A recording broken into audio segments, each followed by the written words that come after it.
Hamlex Music. Okay, one night,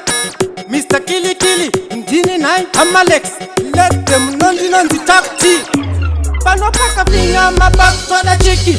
Pane mutambo imika, pane mapipi. Hapa divari lesi, hapa divari wiki. Wakaita sekutamba ndo wasiyane munipi.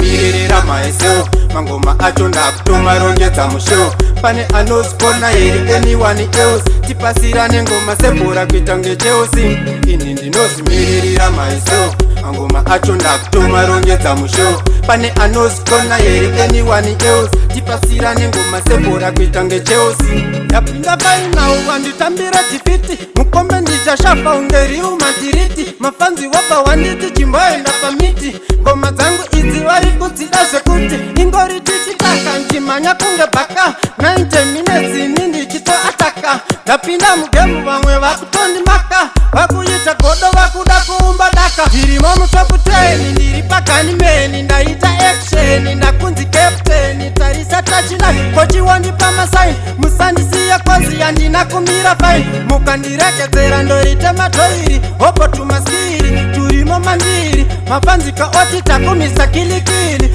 show them you are hot like chili chili andisi shiri andisi nyana kuita kunge katsi handiko sekumanya 24/7 mangoma ndichimanya kuchembera ukota masamukanya kusika levo rangu rava patoko andibvume kupera zechokchok ndichasika palevo ragulipo kuchembera mangoma ndichirova nonstop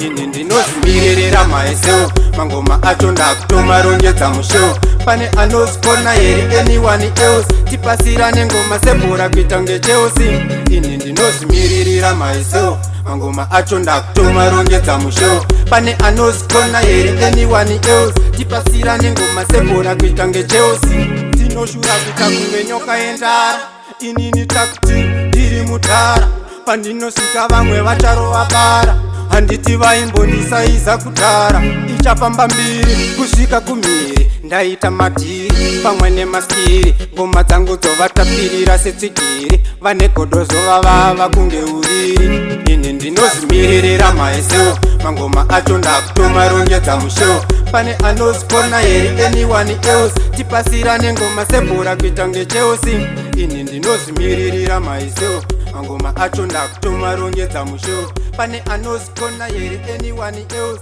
tipasirane ngoma sebhora kuita ngecheusi